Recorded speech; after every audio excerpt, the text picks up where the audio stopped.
there. My name is Morgan Sipke, and I am the principal over at Baton Intermediate. For those students that might have not met me before, I have been a kindergarten teacher. I bet I had some of you in my kindergarten class. And I've also been a literacy specialist in the Dean of Students over at Baton. So I'm so excited to read to you today, Chapter 10, Naomi Erlanger. The bad news, Lena said she didn't have the hots for Daryl or for Grant Tubman. At least not until the infection in his tongue stud cleared up.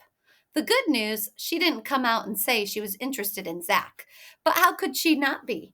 He was by far the coolest guy at C Average, totally adorable, and the mastermind behind making Cap Anderson 8th grade president.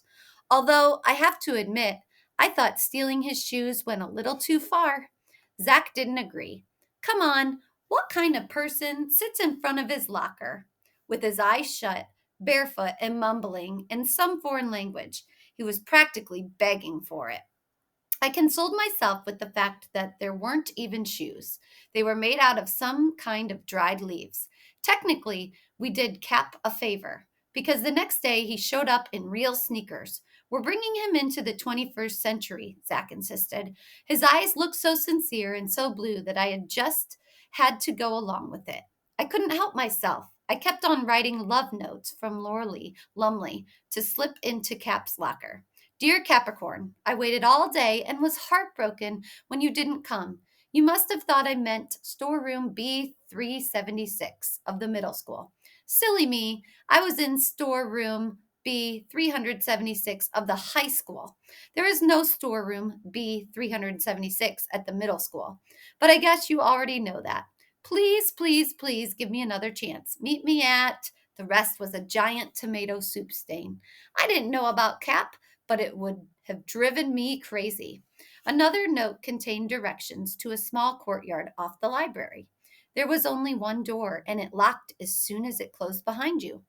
Poor Cap spent 2 hours in there until a custodian found him and set him free.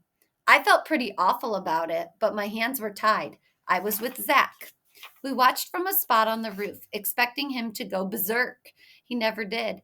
He called for help a few times, but mostly he spent the day in the lotus position with his new sneakers off, meditating. I could sense Zach was a little frustrated that Cap wasn't putting on more of a show. Why isn't he yelling or crying or at least banging on the windows, begging for rescue? To be honest, I couldn't explain it either. Cap was weird, but there was more to it than that. There was something inside him that nobody else understood, something mysterious and strong.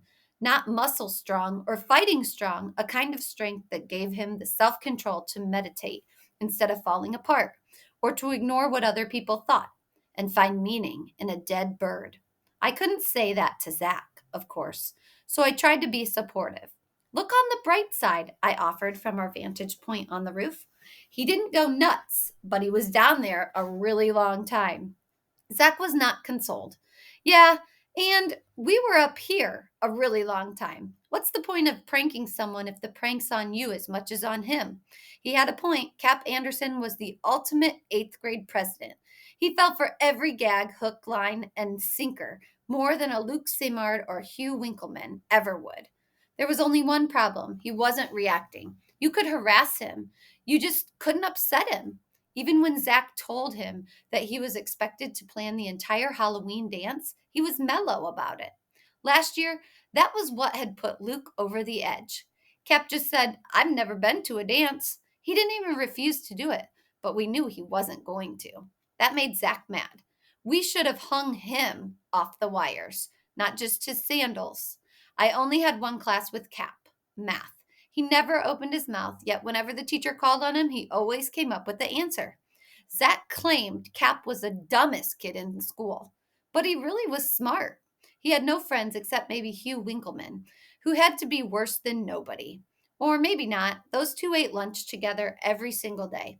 It looked like Hugh did most of the talking, but that made sense. Cap was new, and surely he had questions about everything that was happening to him. He had no way of knowing that the person he was using as a guide was an even bigger outcast than he was. So he's friends with Winkleman. Big surprise, Zach sneered. Nobody normal would ever hang out with him. The stuff he does? What kid in a million years would ever want to do that with him? He had a point. Meditation wasn't big in middle school. When Cap wasn't in the lotus position in front of his locker, he was usually in the music room, strumming a guitar and singing to himself. It was always 60s music, too. I recognized the Beatles and some of the folksier stuff you hear on classic rock stations. And every morning, he was out in the schoolyard performing these slow motion, dance like martial arts moves. Zach called it hippie ballet, but I thought it was kind of graceful and athletic. I asked Cap about it. It's Tai Chi, he explained. It develops balance through a blending of mental and physical energy. Yeah, but why are you doing it here, where everybody can see you? Zach demanded. Because if I do it where I live, somebody pours water on me. You could depend on that kind of comment from Cap. It might have made sense, but only to him. The whole thing was really starting to get on Zach's nerves. I'm going to break this kid if it's the last thing I do. I just had to speak up. Is this really necessary? Can we just switch to Winkleman or something? Winkleman isn't president, Zach insisted. It's too late to go back and change that. Anger didn't suit Zach. His jaw was stuck out, his skin flushed and taut. This wasn't the future boyfriend I had always envisioned. We're eighth graders, he went on. This is supposed to be our year. I'm not going to give that up because some hairy Sasquatch stepped through a time warp from the 60s. We went to see Lena. She was the authority when it came to spreading the word. And what Zach had in mind amounted to calling the entire eighth grade down on Cap. He was not to walk through a crowded hall without his feet being kicked out from under him. The cafeteria line was to become an obstacle course of tripping legs.